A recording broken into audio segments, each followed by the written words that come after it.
Hi guys, welcome again to another episode of Bluebeam Essentials.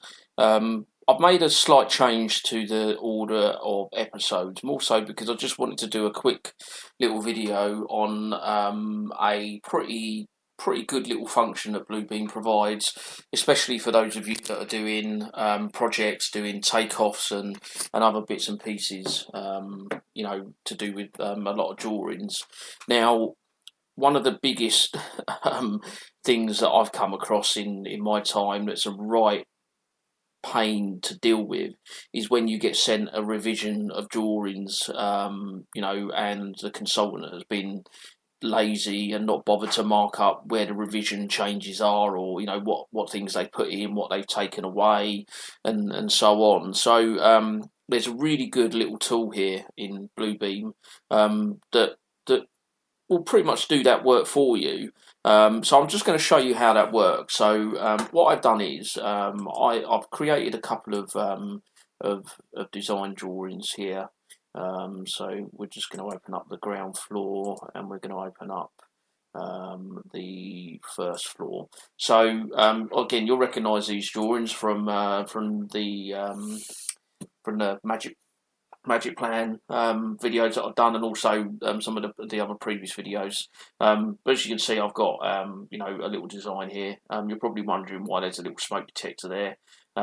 More so because this reception area is an atrium. Detectors on the first floor, and obviously there is an area under here. So the detector sits under there, just to kind of protect potential issues under there. So as you see, we've got a little kind of drawing here that we've created, and what I've also done as well is I've created a revision. So me being the consultant, I've sent through a revision of this first floor drawing, but I've not bothered to tell anyone where all the differences are and where all the changes are. I'm just going to let you guys work that out yourself. I mean, all right, at this size of drawing, it's relatively straightforward, but obviously on some of the bigger drawings, it can be a right pain when you're looking at a drawing and then you've got to flick between two different drawings, or you print them out and you've got them side by side. It's an absolute nightmare. So there are two ways you can do this. The first way is that if you go to Document and go to where are we? Go to View and go to Split Horizontal. You can then have the drawings either horizontal, or you can go vertical, and have the drawings side by side. And let's get rid of that one. So they will sync. So as you move one, then the other one should move in line. So it is it can be a way of determining where those changes are, and on small drawings that normally does work. So as you can see, so he's added some VADs in these toilets and he's added an interface there onto that door. So there you go, straight away you know exactly what your changes are. And if you really wanted to, you could just get your cloud and you could just highlight, okay, we've got that change, we've got that change there, and we've got that change there, just as a record, so what additions you've added on for that particular revision. On some of the larger drawings, it can be very difficult to do that, because they're big. There's a lot of information, and sometimes those drawings are really crowded. So the other way to do it, and hopefully this will work because it can be temperamental, is if you go to Document and you go to Compare Documents. So you click on that that menu there, and it brings up this Compare Document box.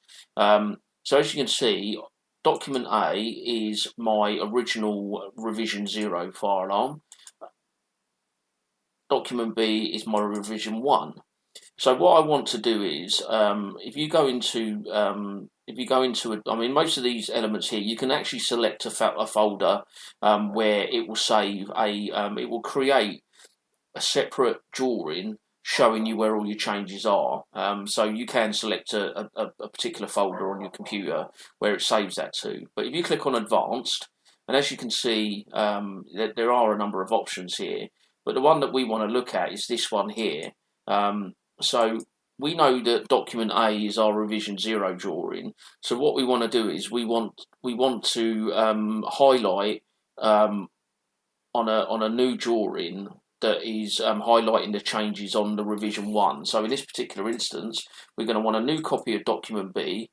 Click on OK, and then literally you should just be able to click on OK. It will do its magic, and as you can see, it's outputted this drawing, which is first floor design rev 1 underscore diff. So this drawing is showing the differences between your rev 1 and your rev 0, and as you can see, it's kindly highlighted where all the changes are. Just makes it so much easier for you.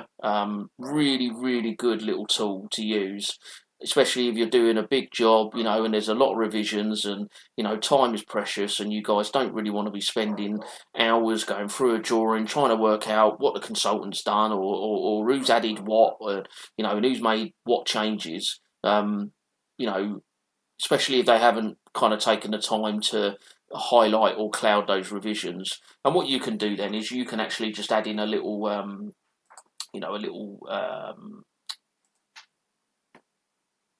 your little box here, and you can just put in, you know, Rev 1.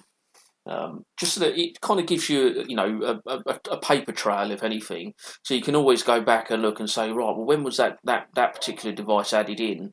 You know, and you can use this in conjunction with, you know, maybe a you know, a drawing register type thing. So yeah, it's a really, really good kind of little tool to use. So hopefully you guys have found that to be something that maybe you weren't aware of, that the software could do. I mean, obviously, I'm coming across all sorts of new things all the time, but yeah, you'll find that in document and in compare documents. So hopefully you guys have found that to be useful. One other little tip that I'm just going to give you before I go is one that I've been trying to do on the last couple of videos, which is just to give you a little bit of a shortcut on how to create, you know, a perfectly straight line. So as you can see, if you're trying to create, whether it's a line, whether it's a box, trying to get it lined up can be quite difficult. But if you click and hold Shift, you can see that the line is perfectly straight. Just a little bit of a tip there to kind of help you guys. Anyway, thanks very much for watching. Again, check out all my other videos. Any questions, leave a comment, send me an email, connect with me on LinkedIn, share amongst your network, your colleagues, any particular elements of Bluebeam that you want me to cover, just let me know. And again, thanks for watching, and see you next time.